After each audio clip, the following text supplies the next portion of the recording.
Morning everyone dear students. आज शुरू कर रहे हैं द मुनरो सिस्टम एसएसटी।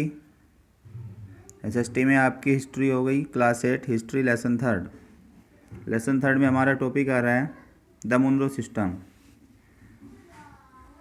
देखिए मुनरो सिस्टम में क्या था। ब्रिटिश नियंत्रण वाले दक्षिण भारतीय इलाकों में भी स्थायी बंदोबस्त की जगह नई व्यवस्था अपनाने का प्रयास किया जाने लगा। वह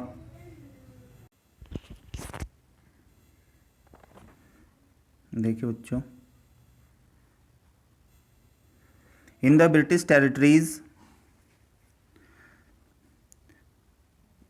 इन द साउथ, ब्रिटिश भूभाग में जहाँ ब्रिटिश का कब्जा था, इन द साउथ के अंदर, दक्षिण के अंदर, there was a similar move away from the idea of permanent settlement. एक उसी प्रकार का तरीका अपनाया गया, ये आइडिया लिया गया परमानेंट सेटलमेंट से, जो स्थायी बंदोबस्त किया गया था, तो उसकी जगह एक नई व्यवस्था लाने की कोशिश की गई। वहाँ जो नई व्यवस्था विकसित हुई उसे रैयतवार यानी रैयतवारी का नाम दिया गया। द न्यू सिस्टम, नई व्यवस्था, दैट वाज डिवाइज्ड, जो व्यवस्थित की गई थी, केम टू बी नोन, उसे जाना गया, नाम दिया गया एज द रोयतवार या रोयतवारी।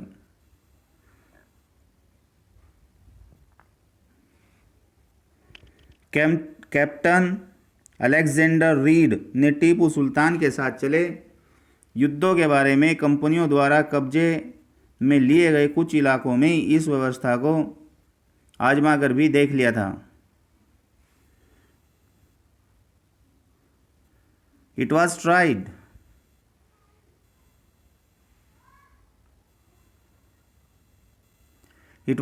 ये कोशिश की गई थी, ऑन ए स्मॉल स्केल, एक छोटे स्तर पर, बाय कैप्टन अलेक्जेंडर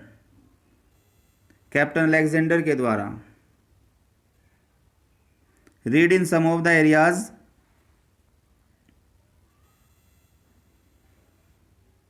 कुछ क्षेत्रों में इसको रीड किया गया, दैट वर टेकन ओवर, जो अधिग्रहित किए गए थे, कब्जे में लिए गए थे, बाय कंपनी के द्वारा। After the wars with Tipu Sultan के साथ युद्ध के बाद, तो टीपू सुल्तान के साथ जंग करने के बाद जो कंपनी ने अपने कब्जे में ले लिया था भूभाग, उसके ऊपर इसको कैप्टन अलेक्जेंडर ने लागू करके देखा, जो नया सिस्टम था रोयतवारी system.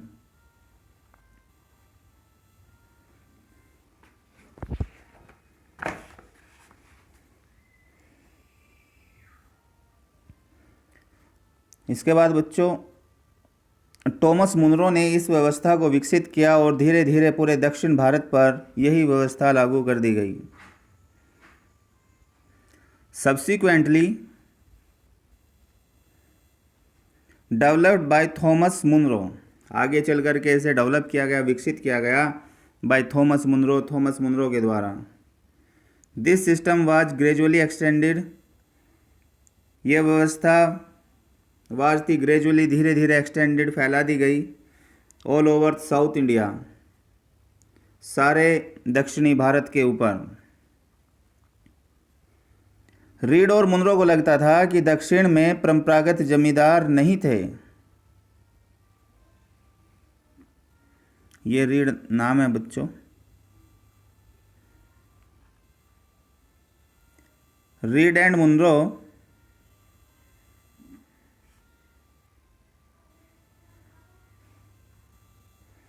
Felt that in south, Read और मुनरो ने महसूस किया दैट इन साउथ, की दक्षिण के अंदर, देयर वर नो ट्रेडिशनल जमींदार, कोई भी परंपरागत जमींदार नहीं थे।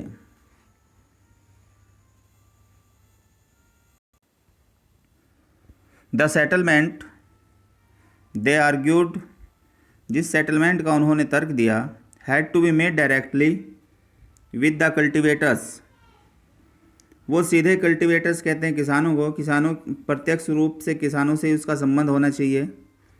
Who had tilled the land, जिन्होंने खेतों को जोता है, 4 जनरेशन, पीढ़ियों से।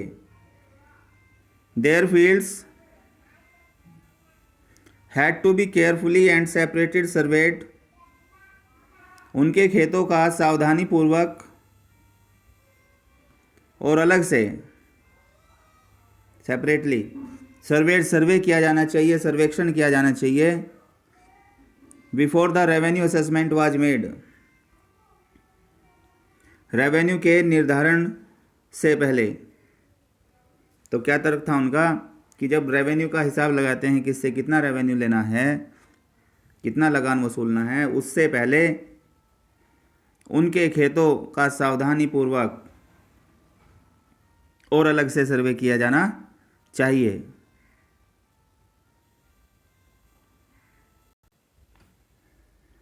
मुनरो सोचता था that the British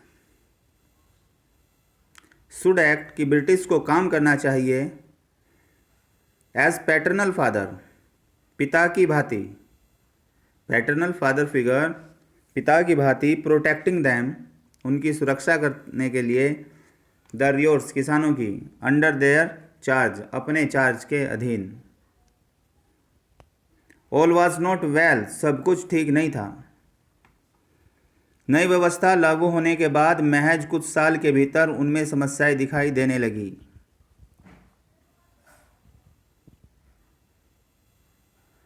with in a few years after, कुछ सालों के बाद, the new system was imposed, नई व्यवस्था लागू होने के कुछ साल के बाद में, इट वॉज क्लियर, ये स्पष्ट था, that all was not well, कि सब कुछ ठीक नहीं था, विद दैम, उनके साथ, कि उनके साथ सब कुछ ठीक नहीं था। जमीन से होने वाली आमदनी बढ़ाने के चक्कर में राजस्व अधिकारियों ने बहुत ज़्यादा राजस्व तय कर दिया था। ड्राइवन बाय द डिज़ायर, इच्छा से संचालित होकर, किस चीज़ की इच्छा से?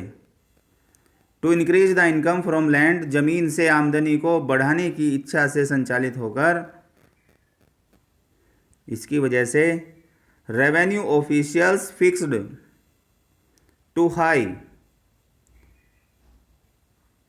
रेवेन्यू ऑफिसर्स ने फिक्स कर दिया था, टू हाई, बहुत ज़्यादा, ए रेवेन्यू डिमांड, लगान की एक बहुत ज़्यादा डिमांड को, बहुत ज़्यादा मांग फिक्स कर दी थी।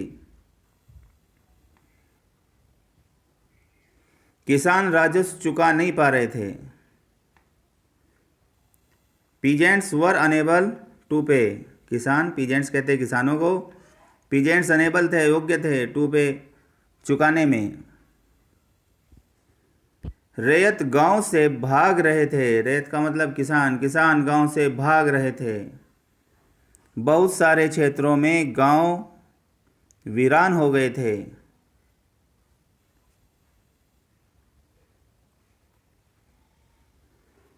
रियोट्स फ्लीड, किसान भाग रहे थे, द कंट्री साइड, गांव से।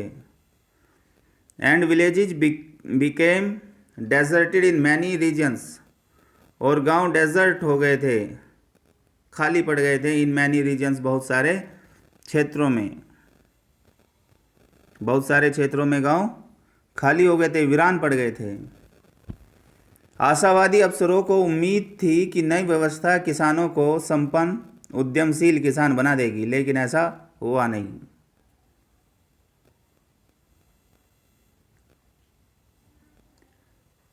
ऑप्टिमिस्ट ऑफिशियल्स, आशावादी अधिकारी, हैड इमेजिन्ड, कल्पना कर चुके थे, दैट द न्यू सिस्टम, कि नई प्रणाली,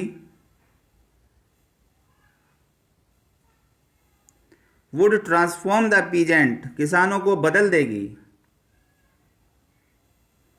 इनटू रिच एंटरप्राइजिंग फार्मर, अमीर उद्यमी किसानों के रूप में।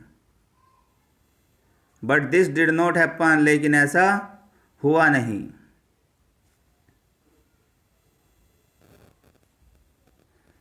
अंग्रेजों ने यह भी महसूस किया कि ग्रामीण इलाके न केवल राजस्व प्रदान कर सकते हैं, बल्कि यहाँ यूरोप की ज़रूरतों के हिसाब से सही फसलें भी पैदा की जा सकती है। 18वीं सदी के आखिर तक कंपनी ने अफीम और नील की खेती पर पूरा जोर लगा दिया। इसके बाद लगभग 150 साल तक अंग्रेज देश के विभिन्न भागों में किसी न किसी फसल के लिए किसान को मजबूर करते रहे। बंगाल में पटसन, असम में चाय, संयुक्त प्रांत जो वर्तमान में उत्तर प्रदेश है उसमें गन्ना, पंजाब में गेहूं, महाराष्ट्र व पंजाब में कपास और मद्रास में चावल।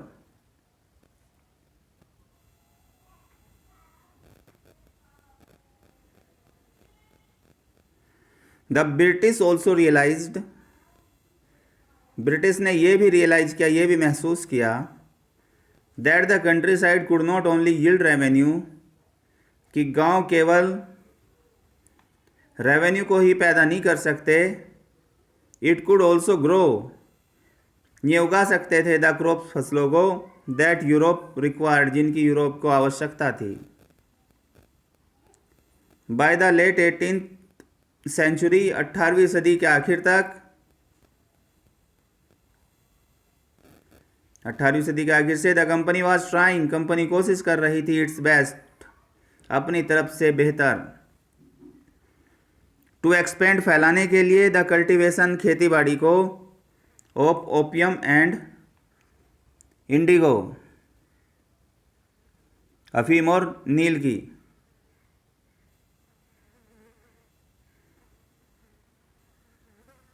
इन द कंट्री, देश में, in the country and a half that followed, in the century and a half that followed,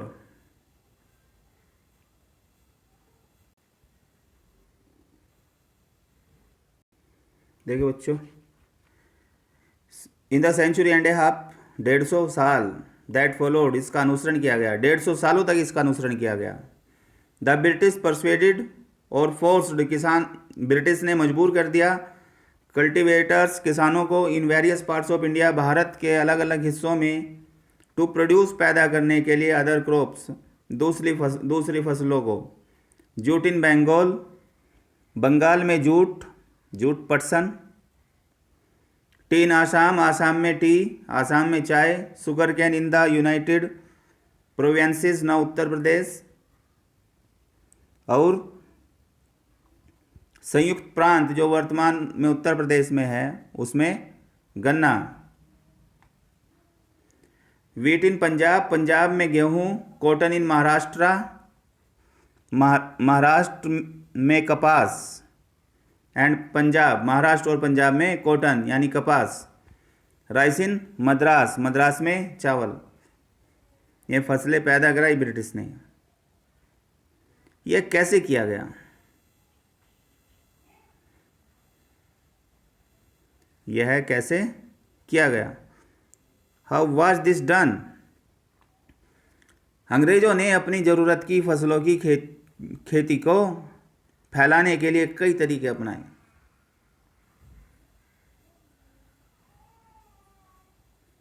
the British used a variety of methods, British ने वैरायटी ऑफ मेथड इस्तेमाल किए to expand the cultivation of crop, फसल की खेती बाड़ी को फैलाने के लिए, दैट दे नीडेड, जिनकी उन्हें ज़रूरत थी। Let us take a closer look,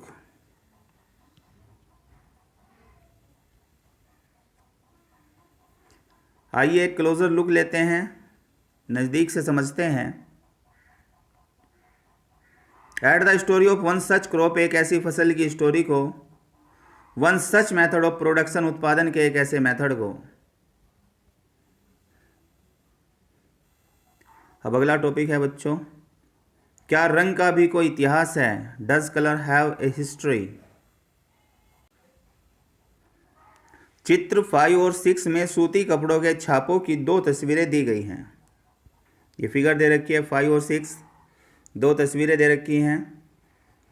बाईं तरफ यानी फिगर नंबर 5 की तस्वीर में भारत में आंध्र प्रदेश के बुनकरों द्वारा बनाए गए कलमकारी छापे दिखाई दे रहे हैं। दूसरी तरफ ब्रिटेन के प्रसिद्ध कवि और कलाकार विलियम मॉरिस द्वारा बनाए गए फूल वाले छापे हैं।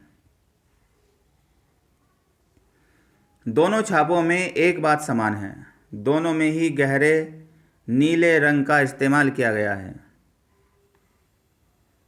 इसे आमतौर पर नील कहा जाता है। क्या आप जानते हैं कि यह रंग किस तरह पैदा किया गया? इन छापों में आपको जो नीला रंग दिखाई दे रहा है, यह नील नाम के एक पौधे से निकाला जाता था।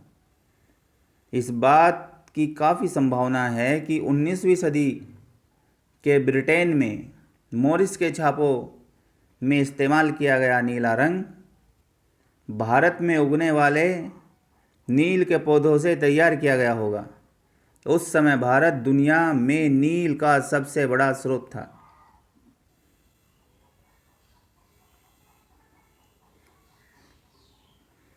देखो बच्चों,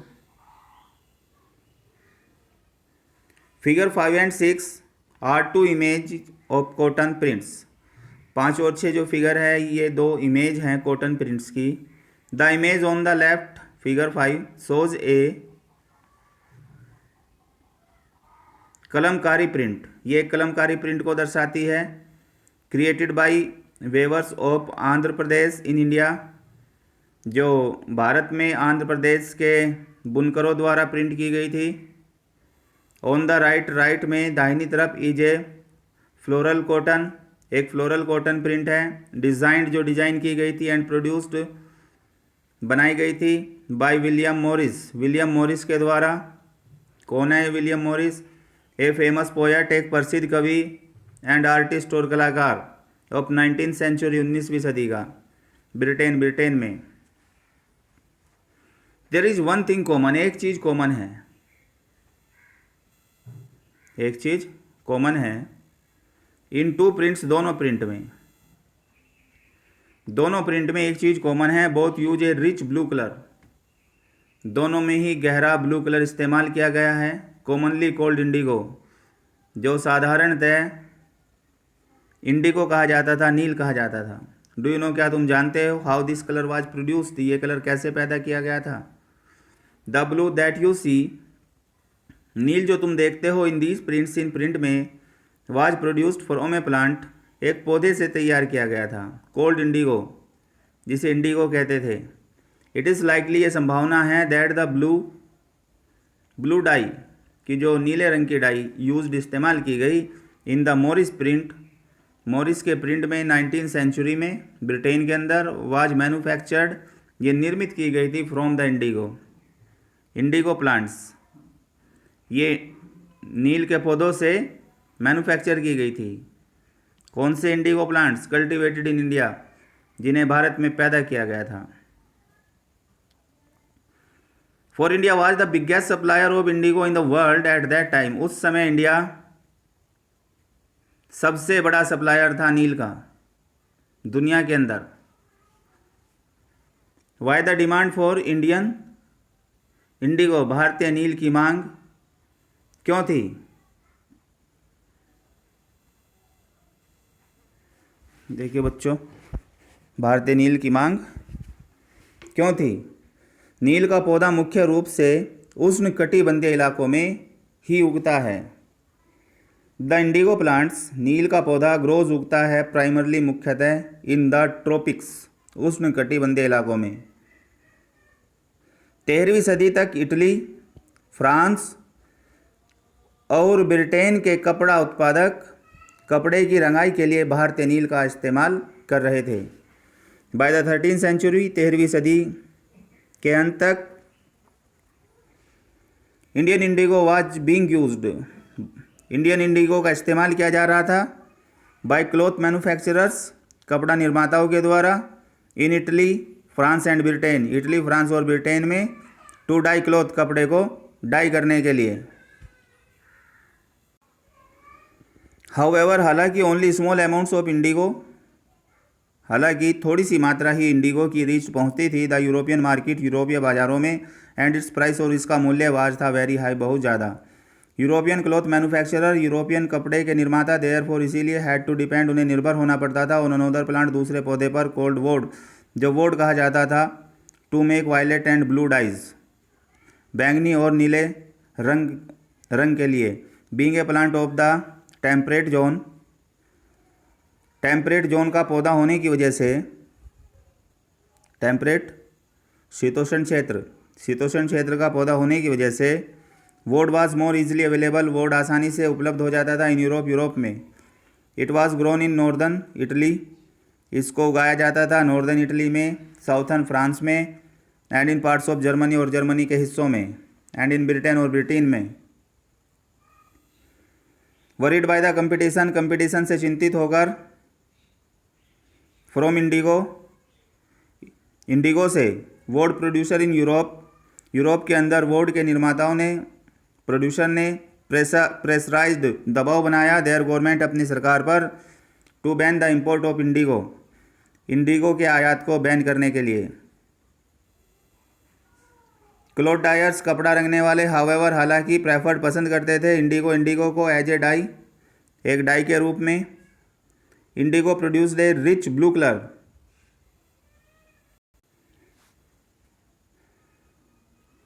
नील से बहुत चमकदार नीला रंग मिलता था, जबकि वोड से मिलने वाला रंग बेजान और फीका होता था।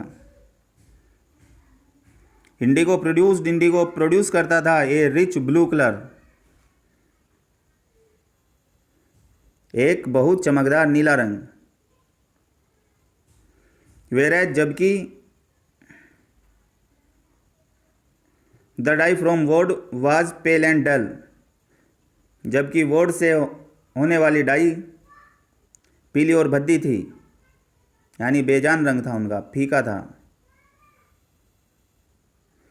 बाय द 17th सेंचुरी, 17वीं शताब्दी के अंत तक, European cloth producer persuaded their government to relax the ban on indigo import.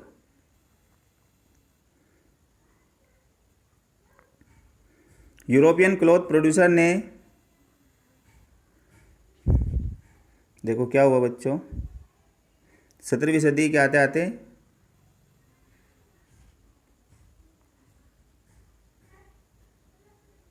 Persuaded कहते हैं ढील देने के लिए कहा, यूरोपियन क्लॉथ प्रोड्यूसर ने परसुएडेड ढील देने के लिए कहा, देयर गवर्नमेंट अपनी सरकार को, टू रिलैक्स द बैन को रिलैक्स करने के लिए।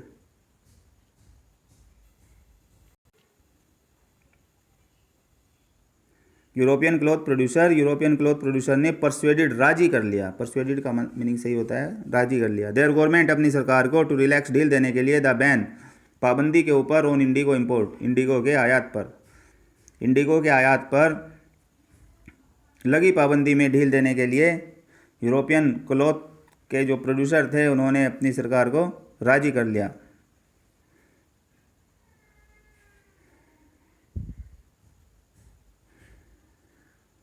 कैरिबियाई द्वीप समूह स्थित सेंट डोमिंगो में फ्रांसीसी, ब्राज़ील में पुर्तगाली, जैमिका में ब्रिटिश, वेनेजुएला में स्पेनिश लोग नील की खेती करने लगे। उत्तरी अमेरिका के भी बहुत सारे भागों में नील के बागान सामने आ गए थे। The French began cultivating, French began करने लगे कल्टिवेटिंग खेती इंडिगो की, कहाँ पर, एस्टी डोमिंग यानी Saint Domingo, in the Caribbean islands, the Portuguese in Brazil, the English in Jamaica, and the Spanish in Venezuela. ये भी लोग क्या करने लगे, सब नील की खेती करने लगे। Indigo plantation also came up in many parts of northern America. Indigo का प्लांटेशन केम अप आया इन मैनी पार्ट्स, बहुत सारे हिस्सों में, ऑफ नॉर्थ अमेरिका के।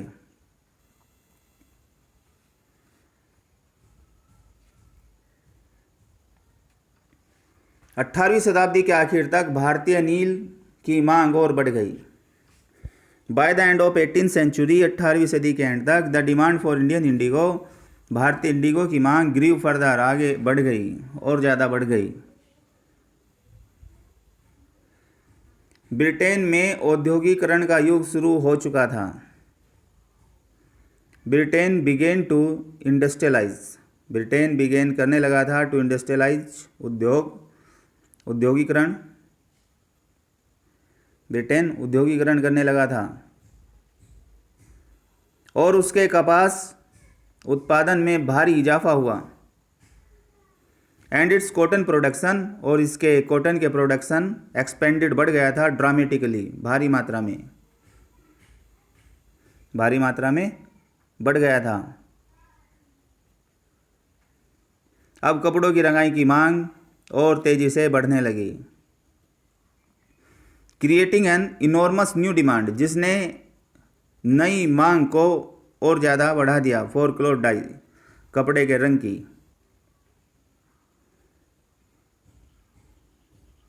जब नील की मांग बढ़ी, उसी दौरान वेस्ट इंडीज और अमेरिका से मिलने वाली आपूर्ति अनेक कारणों से बंद हो गई। While the demand for indigo increased, जब इंडिगो की मांग बढ़ी, इट्स एग्जिस्टिंग सप्लाईज, इसकी वर्तमान की supply, from West Indies and America, West Indies और अमेरिका से, कोलैप्स्ड, समाप्त हो गई, for a variety of reasons, अनेक कारणों से।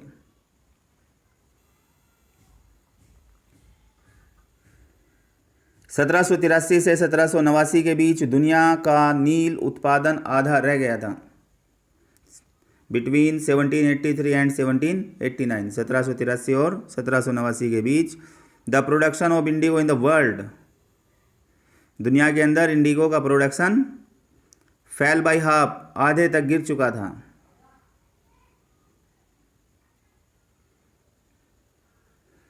ब्रिटेन के रंगरेज कहते हैं रंगने वाले, अब नील की आपूर्ति के लिए बेचैनी से किसी और स्रोत की तलाश कर रहे थे।